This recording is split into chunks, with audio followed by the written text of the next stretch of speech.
शुरुआत इस वक्त की बड़ी खबर जो कि जुनूबी कश्मीर से आ रही है, जहां पर कौमी तहकीकाती एजेंसी के बाद अब कश्मीर के अंदर इंटेलिजेंस काउंटर की तरफ से भी कार्रवाई की गई है। जम्मू कश्मीर से बड़ी खबर इस वक्त आ रही है, जहां पर इस वक्त एक बड़ी कार्रवाई अंजाम दी गई है और काउंटर इंटेलिजेंस कश्मीर के मुतअद्दिद मकामात पर छापेमारी हुई है। वहीदुर रहमान परा, सनाउल्लाह और दीगर लोगों के घरों पर यह कार्रवाई अंजाम दी गई है। हवाला कारोबार के सिलसिले में बताया जा रहा है कि कार्रवाई हो रही है जुनूबी कश्मीर के मुतअद्दिद अजला में इलाकों के अंदर इस वक्त जहां पर यह कार्रवाई चल रही है। और शुरुआती रिपोर्ट्स के मुताबिक जहां पर वहीदुर रहमान पर्रा के घर पर और दीगर कुछ अहम शख्सियात हैं जिन पर यह कार्रवाई अंजाम दी जा रही है। और इस बीच मुख्तलिफ लोकेशंस ऐसी हैं जहां पर इन सभी कार्रवाइयों के दौरान अब तक जो कार्रवाई अंजाम दी गई है, इसमें PDP youth president Wahidur Rahman पर्रा और साथ ही साथ सीआरपीएफ की टीमें भी इसके साथ इस वक्त जो बताया जा रहा है कि काउंटर इंटेलिजेंस कश्मीर की टीम के साथ है, जो साउथ कश्मीर के मुख्तलिफ इलाकों के अंदर इस वक्त कार्रवाई कर रही है। अपने नुमाइंदे के पास चलते हैं, गाजी खुर्शीद हमारे साथ हैं। गाजी, क्या कुछ तफसीलात हैं, कहां कहां पर छापेमारी हुई है और क्या कुछ वजह बताई जा रही है जिसके बाद कार्रवाई अंजाम दी गई? देखिए, जिस तरह गुज़श्ता महीने में ये जो सीआईके की तरफ से ये जो छापामार कार्रवाई शुरू हुई है, वो अनंतनाग के कई एक मुकामात पे ये छापामार कार्रवाई शुरू हुई है। वही आज पुलवामा की बात करें तो आज सुबह सुबह पुलवामा के कई एक मुकामात पर ये जो सीआईके की तरफ से छापामार कार्रवाई शुरू हुई है। आज सुबह से ही लेके यहाँ ये जो वहीदुर रहमान पर्रा जो पीडीपी के एक यूथ लीडर है, जो यूथ यहाँ पे जो पीडीपी की यूथ विंग है उसके वो रहनुमा है, तो आज सुबह नायरा गांव में उसके घर पर छापा मारा गया। उसके साथ साथ वहां पे दूसरा है उसका साथी जो महराज अहमद पर्रा है, उसके घर में भी आज छापा मारा गया। तो उसका भाई नदीम पर्रा, उसके घर में भी आज सीआईके की तरफ से छापा मारा गया। वही बात करें मुरन इलाके की तो वहां पे भी ये छापामार कार्रवाई आज शुरू से हुई। वहीं पे संगरबनी उजराम पथरी की बात करें तो वहां पे भी सीआईके की तरफ से छापामार कार्रवाई इस वक्त जारी है। वही मैं आपको बता दूं, डीडीसी ये जो नामजद उम्मीदवार है उसको जब ये जो वहीदुर रहमान है, जब उसने अपने कागजात नामजदगी ये जो कागजात भरे तो उसके कुछ दिन बाद ही एनआईए की टीम ने उसे अपनी तहवील में लिया है, जो इस वक्त भी वहीदुर रहमान पर्रा एनआईए की तहवील में है। और आज सुबह सुबह सीआईके की तरफ से कई एक मुकामात पर छापामार कार्रवाई शुरू हुई, जिसमें वहीदुर रहमान पर्रा एक खास नाम है और उसके साथ साथ कई एक इलाकों में इस वक्त छापामार कार्रवाई जारी है। शुरुआती रिपोर्ट्स जो आ रही हैं गाजी की हवाला कारोबार और टेरर फंडिंग के मामलात हैं, दीगर कुछ मामलात भी हो सकते हैं जो कार्रवाई इस वक्त तक अभी तक की हुई है, क्या कुछ इस हवाले से तफसीलात मिल पाई हैं? देखिए, यही सामने आ रहा है, ये छापा ये जो हवाला के जरिए होने वाले रकम के लेन देन के सिलसिले में कार्रवाई जारी है, जिसमें कुछ बैंक लेन देन, हवाला रकम और पाकिस्तान के तिजारती राब्तों के सिलसिले में ये जो कार्रवाई अमलाई जा रही है और जो इस वक्त भी बिल्कुल जारी है। और छापामार कार्रवाई इस वक्त भी बराबर लगातार जारी है, लेकिन अभी इस तरह का कुछ सामने नहीं आया है। अभी कोई प्रॉपर्टी वगैरह के सिलसिले में किसी तरह का कुछ अभी सामने नहीं आया है, लेकिन ये जो कार्रवाई है वो बिल्कुल इस वक्त भी जारी है। मजीद कितना वक्त इस कार्रवाई में लग सकता है और क्या यह आज सुबह कार्रवाई हुई है या दौरान शब ये छापामारी की गई है?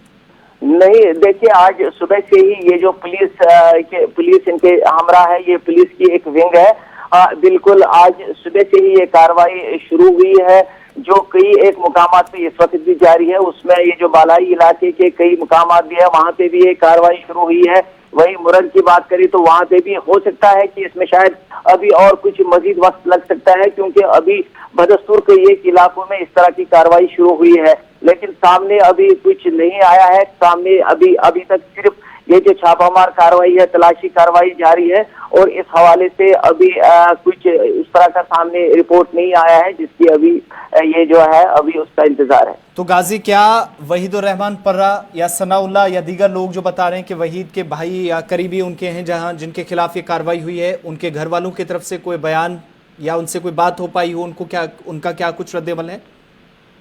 देखिए, पीडीपी उम्मीदवार वहीदुर रहमान पर्रा जो कौमी तफ्तीशी एजेंसी यानी एनआईए की तहवील में है और अक्सरियत पसंदी से मुतल्लक एक मामले में वहीदुर रहमान ने, मैं जो बताऊं आपको कि मिलिटेंसी के मामले के हवाले से उन्हें अपनी एनआईए ने उन्हें अपनी तहवील में लिया है, लेकिन अभी उनके घर वालों के साथ हमने जब राबता करने की कोशिश की, जब हमने उनसे मिलने की या बात करने की कोशिश की, तो अभी वो कुछ कहने से कासिर है और उन्हें बहुत बहुत शुक्रिया गाजी तफसीलात फराहम करने के लिए। श्रीनगर से इस वक्त बड़ी खबर आ रही है जहां पर जम्मू कश्मीर के अंदर इस वक्त कार्रवाई अंजाम दी जा रही है, लेकिन जनूबी कश्मीर के हिस्सों में ये कार्रवाई इस वक्त चल रही है जहां पर काउंटर इंटेलिजेंस कश्मीर की टीम सीआरपीएफ की एक खुसूसी टीम के साथ इस वक्त वहीदुर रहमान पर्रा और उनके दीगर कुछ करीबी साथी बताए जा रहे हैं। साथ ही सनाउल्लाह के घर पर भी कार्रवाई अंजाम दी गई है जहां पर छापेमारी हुई है। लेकिन बढ़ते आगे, बात अब श्रीनगर की जहां पर पिछले करीब 15 घंटों से ऑपरेशन फोर्सेस का चल रहा है।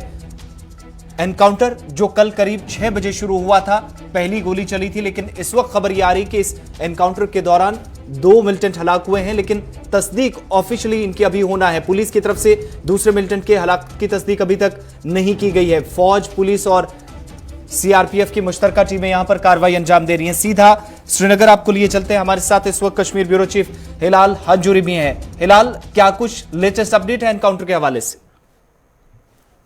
बिल्कुल, जैसा कि आपने खुद ही कहा कि कल 6 बजे के करीब ये एनकाउंटर शुरू हुआ, लेकिन अभी तकरीबन ये अभी खत्म हो चुका है, क्योंकि अभी पुलिस की जानिब से इस बात की तस्दीक हो गई है कि इस एनकाउंटर में 3 मिलिटेंट जो है मारे जा चुके हैं। पहले 1 मिलिटेंट पहले से ही मारा गया था, लेकिन उसके बाद अब 2 मजीद मिलिटेंट जो है मारे जा चुके हैं। और इस हवाले से बाकायदा तौर पर आईजीपी कश्मीर विजय कुमार ने इस बात की तस्दीक भी की है और पुलिस ने भी अपने ट्विटर हैंडल पर इस बात की तस्दीक की हुई है कि इस एनकाउंटर में 3 मिलिटेंट अभी तक मारे जा चुके हैं। उनसे हथियार भी बरामद किया गया है। ताहम अभी तक जो है इस बात की तस्दीक नहीं हो पाई है या कोई कंफर्मेशन नहीं हुई है कि इन मिलिटेंट्स का ताल्लुक किस तंजीम से है और ये कहां के रहने वाले हैं। ताहम अभी चूंकि जो गोलियों की गनगर्ज है वो जाई मौका पर बंद हो गई है और जो फोर्सेस है वो अब उस जगह, उस बिल्डिंग के अंदर चले गए हैं और उसको अब सैनिटाइज किया जा रहा है। और तकरीबन यही अंदाजा है कि यही 3 मिलिटेंट इस बिल्डिंग के अंदर थे, जो कि पहले एक पैरामेडिकल कॉलेज था और 1 साल से अब ये स्नूकर क्लब है, इसी में ये मिलिटेंट गए हुए थे। और अभी तक की यही खबर जो है जाई मौका से अभी तक मौसूल हुई है। हिलाल हंजूरी, अभी तक जो खबरें गर्दिश कर रही थी सोशल मीडिया साइट्स पर कि एक टॉप कमांडर यहां मौजूद हो सकते हैं, क्या इंटेलिजेंस की तरफ से, सिक्योरिटी फोर्सेस की तरफ से कोई इसमें तस्दीक की गई है? मकामी थे, गैर मुल्की थे या कोई आला कमांडर कोई यहां मौजूद था? जी बिल्कुल आसिफ, चूंकि कल से ये खबरें गर्दिश कर रही थी कि एक बड़ा कमांडर जो है वो इस एनकाउंटर में हो सकता है, लेकिन जब पुलिस से ये बात की गई है, फोर्सेस और फौज जो यहाँ पर 2 RR जो अपना ऑपरेशन जारी रखा हुआ है, उनके साथ भी जब राब्ता हुआ था उन्होंने अभी तक इस बात की तस्दीक नहीं की। हाँ, इतना जरूर बोला कि अभी ये जांच का विषय है और अभी थोड़ी देर बाद पुलिस और के साथ साथ फौज का भी इस पर एक पॉइंट ऑफ व्यू आ जाएगा कि इनकी एफिलिएशन किस पार्टी से है और इनका जो ताल्लुक है कहां से है। फिल वक्त तक यही है कि 3 मिलिटेंट मारे जा चुके हैं, लेकिन तस्दीक अभी नहीं हुई है कि इनका ताल्लुक कहां से है, क्या ये फॉरेन है, लोकल है या एफिलिएशन किस पार्टी से, अभी तक नहीं हुआ है। बहुत बहुत शुक्रिया तफसीलात फराहम करने के लिए। श्रीनगर के अंदर सिक्योरिटी फोर्सेस की कार्रवाई चल रही थी और ऑपरेशन इस वक्त खत्म हो गया है। गोलियों का सिलसिला जो कई घंटों तक यहां चलता रहा वो थम गया है और हिलाल ये बता रहे थे कि इस इलाके के अंदर सैनिटाइजेशन का काम इस वक्त भी चल रहा है। इलाके को सैनिटाइज किया जा रहा है और जेसीबी का भी इस्तेमाल इस वक्त हो रहा है ताकि ये पता लगाया जा सके कि इस इलाके के अंदर क्या मजीद कोई मिलिटेंट हो सकता है। यानी ये सुबह सुबह की तस्वीरें जब आज सुबह दोबारा इस ऑपरेशन को अंजाम दिया गया।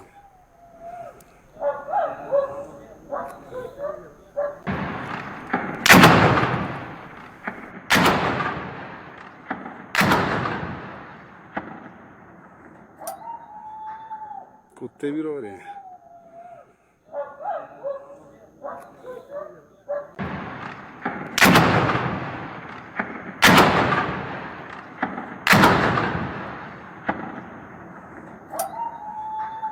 कुत्ते भी रो रहे हैं।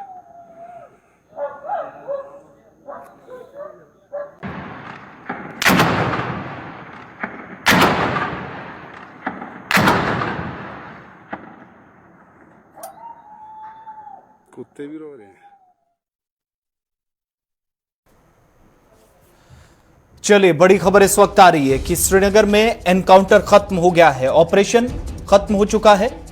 उमराबाद होकरसर इलाके में 3 मिलिटेंट हलाक हुए हैं। 15 घंटों तक करीब ऑपरेशन चला है। 3 मिलिटेंटों की हलाकत के साथ यह एनकाउंटर खत्म हो गया है।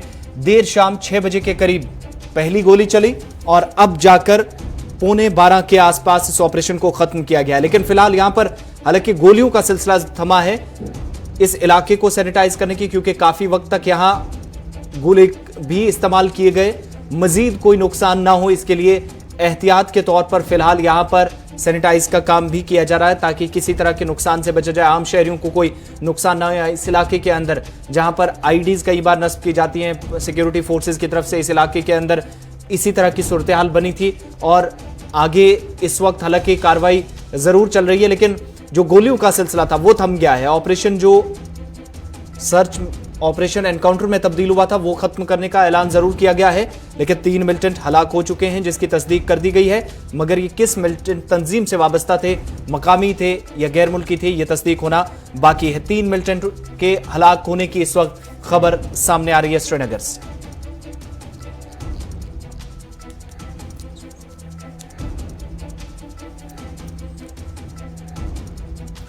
चलिए एक और बड़ी खबर इस वक्त आ रही है पुंछ से, जहां पर लाइन ऑफ कंट्रोल के करीब फोर्सेस की कार्रवाई हुई है। जम्मू कश्मीर पुलिस फौज लगातार इन इलाकों के अंदर सरगर्म रहती है और गुज़श्ता दिनों जहां सर्च ऑपरेशन चलाया गया, इस सर्च ऑपरेशन के दौरान इस वक्त आपको बताते चलें कि जो बड़ी खबर आ रही है, यहां पर मेंढर के अंदर सिक्योरिटी फोर्सेस की कार्रवाई हुई है। और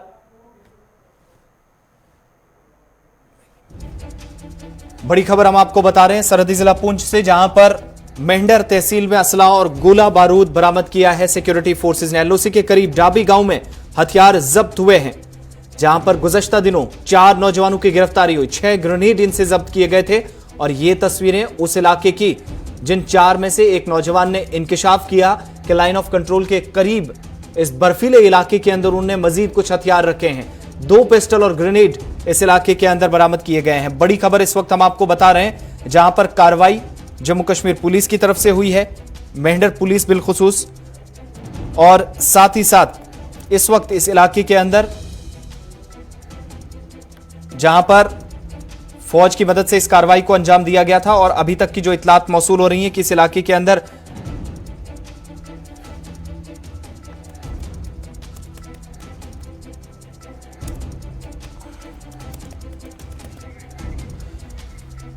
सरहदी जिला पुंछ से इस वक्त बड़ी खबर हम आपको बता रहे हैं, जहां पर कार्रवाई हुई है फौज के साथ साथ मेंढर पुलिस की तरफ से। और इस वक्त हमारे साथ फोन लाइन पे Zaheer Abbas, SDPO Mendhar, phone line पे जुड़ चुके हैं। बहुत शुक्रिया जहीर साहब, प्रोग्राम में वेलकम आपका। क्या कुछ लेटेस्ट डिटेल्स आप हमारे साथ शेयर कर पाएंगे इस ऑपरेशन के हवाले से? अभी तक काफी कामयाबी के साथ आपने ये ऑपरेशन अंजाम दिया था, 4 नौजवानों की गिरफ्तारी भी गुज़श्ता दिनों हुई थी, लेकिन अब जो इसमें बड़ा इंकिशाफ हुआ है कि मजीद कुछ हथियार लाइन ऑफ कंट्रोल के करीबी इलाके से मिले हैं। गुज़श्ता दिनों में जो गजनवी फोर्स नामी तंजीम के कुछ लोग पकड़े गए थे, उनकी तफ्तीश जारी थी जी। उसी तफ्तीश में एक आदमी के इंकशाफ पे डब्बी गांव में आर्मी के साथ मिलकर पुलिस ने कार्रवाई की और वहां की तलाशी अमल में लाई। दौरान तलाशी 2 पिस्टल, 2 ग्रेनेड और 70 लाइव बुलेट्स रिकवर हुए जी। मजीद तफ्तीश जारी है, जो भी सामने आएगा, जो भी हकीकत सामने आएगी, आपसे शेयर की जाएगी। जहीर साहब, एक चीज और भी जानना चाहेंगे, इस इलाके के अंदर इस तरह का बड़ा इंकशाफ होना, नौजवानों की गिरफ्तारी होना, उन नौजवानों की जो इसी टाउन से ताल्लुक रखते हैं, सरगर्म काफी ज्यादा थे, काफी पहले से आपकी नजर इन पर थी, कितना बड़ा सिक्योरिटी पॉइंट ऑफ व्यू से ये खतरनाक चीज है और कितना कंसर्न बड़ा सिक्योरिटी लिहाज से जब आपने इस तरह का ऑपरेशन अंजाम दिया है? पुलिस और आर्मी की मुश्तरका कार्रवाई से ये पूरा अमल किया गया है। पुलिस और दूसरी जितनी भी फोर्सेस हैं, उनके इंटेलिजेंस बड़ी कामयाबी के साथ काम कर रही है और उसी का नतीजा ये था कि ये निकल आया। यहाँ पे एक चीज मद्देनजर रखी जाएगी कि ये लोग जो इलाके की एक पहचान है, कौमी एकता, कम्युनल हारमोनी जी, उसको डिस्टर्ब करने के लिए ये लोग मजहबी मकामात पर ग्रेनेड फेंकना चाहते थे और ये सिक्योरिटी की बहुत बड़ी कामयाबी मानी गई है कि वक्त पे ही हमें पता चल गया और हमने कार्रवाई करते हुए इन सभी लोगों को गिरफ्तार किया। जी, एक आखिरी चीज जहीर साहब आपसे जानना चाहेंगे, जो अब तक कार्रवाई आपकी तरफ से अंजाम दी गई है उसका नतीजा हम देख रहे हैं कि लाइन ऑफ कंट्रोल से कुछ और हथियार जो आज बरामद हुए हैं, क्या मजीद गिरफ्तारियां इसमें हो सकती है आने वाले दिनों में, और क्या कुछ इब्तदाई रिपोर्ट्स आपके पास हैं? तफ्तीश का मामला है, तफ्तीश जारी रहेगी और जो अगर गिरफ्तारियां अमल में लाई जाएंगी या और कोई मजीद रिकवरी होती है तो आप से शेयर की जाएगी। बहुत बहुत शुक्रिया जहीर अब्बास साहब, एसडीपीओ मेंढर हमारे साथ थे इस वक्त फोन लाइन पे और तफसीलात बता रहे थे कि मेंढर के अंदर कार्रवाई हुई है। और ये वो तस्वीरें हैं जो आप अपनी टीवी स्क्रीन पर इस वक्त देख रहे हैं। इस इलाके के अंदर इस तरह का बड़ा मामला सामने आया था जहां पर 2 नौजवान गिरफ्तार हुए थे, फिर उनसे पूछताछ हुई, उनके 2 और साथी गिरफ्तार हुए। बाद में पता चला कि इन लोगों से यहां पर जो हथियार बरामद किए गए इस इलाके के अंदर, यहां पर यह बड़ी कार्रवाई अंजाम दी गई थी सिक्योरिटी फोर्सेस की तरफ से। और इस इलाके के अंदर जो डबी गांव है, जो बता रहे थे एसडीपीओ मेंढर के, यहां पर ये हथियार मिले हैं जिसका इंकिशाफ इन्हीं 4 जो नौजवान गिरफ्तार हैं उनमें से एक नौजवान ने किया था, जिसे इन तमाम चीजों का पता था। और उसी मकाम पर इसको पुलिस की एक खुसूसी टीम लेकर गई जहां से उसने मजीद हथियार इस बर्फीले इलाके से निकाले। आराम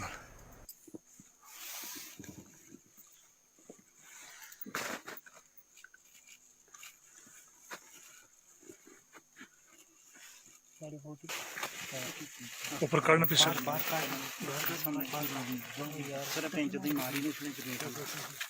पिस्टल काटना बंद है वो। कितने दी पिस्टल काट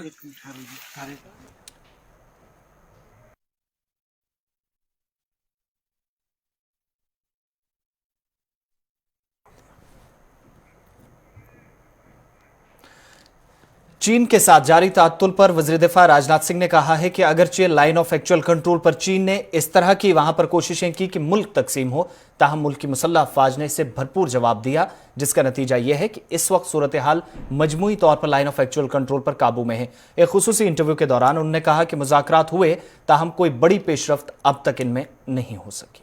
और भारत के भूमि पर कब्जा करने के लिए कोई कोशिश करता है तो वह टुकड़े को हड़पने की कोशिश करता है, तो भारत के अंदर वह ताकत है, भारत के अंदर वह कुव्वत है कि किसी भी सूरत में अपनी जमीन को किसी दूसरे देश के हाथ में नहीं जाने देगा, चाहे दुनिया का कोई भी देश हो। अब ऐसे एक्सपर्ट्स के अपने अपने विचार हो सकते हैं, अपनी अपनी ओपिनियन उनकी हो सकती है, लेकिन इतनी बात मैं दावे के साथ कह सकता हूं कि हमारे भारत के सेना के जवानों ने जिस संयम, शौर्य और पराक्रम का परिचय दिया है, उससे हम भारतवासियों को अपनी सेना के ऊपर नाज है, फक्र है, यह मैं दावे के साथ कह सकता हूं। आज़ादी हासिल होने के बाद जितनी भी सरकारें रही हैं, चाहे किसी भी राजनीतिक पार्टी की सरकार रही हो, सिक्योरिटी को सवाल को लेकर मैं किसी के ऊपर कोई सवालिया निशान नहीं लगाना चाहता। हाँ, इतनी बात मैं दावे के साथ कह सकता हूं कि जब से प्रधानमंत्री श्री नरेंद्र मोदी जी के नेतृत्व में हमारी सरकार बनी है, सुरक्षा हमारी प्राथमिकताओं में नंबर 1 पर रहा है। और हम जितनी अधिक ताकत और सुविधा अपनी जो है डिफेंस फोर्सेस को मुहैया करा सकते हैं, वो हम कराने की अपनी तरफ से कोशिश कर रहे हैं। हमें अपने सेना के ऊपर पूरा विश्वास है कि जहाँ संयम की आवश्यकता होती है वह संयम का परिचय देते हैं, जहाँ शौर्य की आवश्यकता होती है शौर्य और पराक्रम का भी परिचय देते हैं। इनके ऊपर पूरा हम सबको विश्वास है, इसलिए किसी का हाथ बांधने का प्रश्न ही नहीं खड़ा होता। और ये जो कुछ भी बातें मैं बोल रहा हूँ, ये मत समझिएगा कि केवल पब्लिक कंजम्पशन के लिए बोल रहा हूँ। जो कुछ भी बातें बोल रहा हूँ एकदम बिल्कुल दिल की गहराइयों से बोल रहा हूँ। हौसला हमारे जवानों की बढ़ाने की जिम्मेदारी नहीं थी। जब मैं गया था हमारे जवानों का हौसला बुलंद था। और वही मैं कहता हूँ, कुछ कूटनीतिक कारण होते हैं और सिक्योरिटी से रिलेटेड सवालों का एकदम बिल्कुल खुलकर जवाब देना, खुलकर बोलना, या कभी कभी कुछ अपनी मजबूरी भी होती है, कुछ अपनी सीमाएं भी होती हैं। लेकिन मैं इतना कहना चाहता हूं कि हमारे सेना के जवानों का हौसला बुलंद था और आज भी है, क्योंकि मैं दावे के साथ कह सकता हूं कि जिस शौर्य और पराक्रम का परिचय इस बार हमारी सेना ने दिया है, वो संयम का भी, उसकी जितनी भी तारीफ की जाए वो कम है। देखिए, मैं इतना ही देशवासियों को कहना चाहता हूं कि हमारे देश की सेना देशवासियों का मस्तक नहीं झुकने देगी।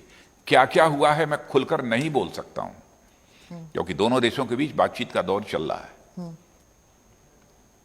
लेकिन भारतवासियों का मस्तक झुका नहीं है, यह बात मैं दावे के साथ कह सकता हूं। सर, आपने अभी हाल ही में नॉर्दर्न फ्रंटियर की बात और जो कुछ भी मैं कह रहा हूं, ये हमारी बात को मैं समझता हूं सीमा पर बैठा हुआ सेना का जवान भी सुनेगा तो कम से कम यह फक्र के साथ कह सकेगा कि हमारा जो रक्षा मंत्री कह रहा है वह सच बोल रहा है।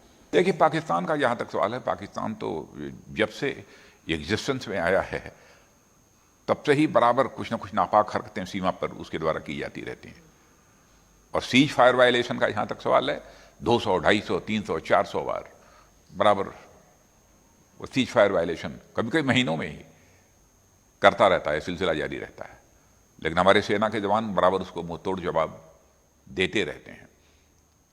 और भारत के जवानों ने यह सिद्ध करके दिखा दिया है कि केवल इस पार।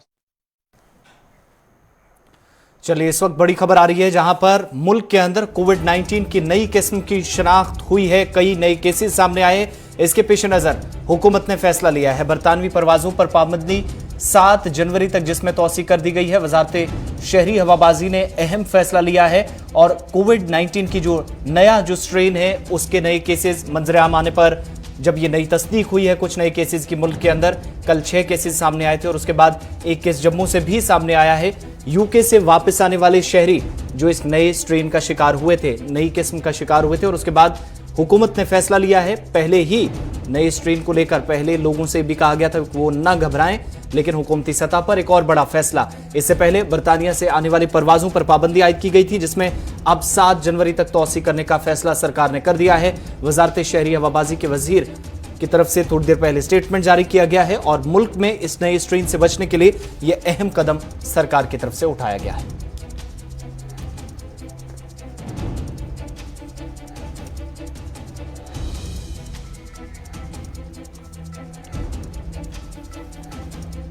इधर जम्मू कश्मीर के बेशतर इलाकों में जहां गुज़श्ता 24 घंटों के दरमियाना दर्जे की बर्फबारी हुई, श्रीनगर समेत शुमाल जुनूब के दीगर अजला में भी पिछले 24 घंटों के दौरान बर्फबारी के बाद अब खुश्क मौसम से एक बार फिर दर्जा हरारत मनफी हो रहा है। जहां पर सयाहती मकामात पर भी नए साल के जश्न की तैयारियां चल रही हैं और इस बीच जम्मू सूबे के साथ साथ वादी कश्मीर में भी मशहूर सयाहती मकामात पर गैर मुल्की सयाहों का एक गैर रियासती सयाहों की बड़ी तादाद यहां पर नजर आ रही है। दूसरी तरफ मौसम में आई तब्दीली के बाद मुतअद्दिद मकामात पर बिजली पानी की सप्लाई भी मुतासिर हुई है और सयाह इस मौसम से भी लुत्फानंदोज हो रहे हैं और खराब मौसम के बायस जम्मू के साथ साथ श्रीनगर हवाई अड्डे पर भी परवाजों पर असर पड़ा है, जहां पर कई परवाजें मनसूख करने पड़े। खबरों के इस बुलेटिन में बस इतना ही। गुलिस्तान न्यूज पर खबरों, तज्जियों और तबसरों का सिलसिला जारी है।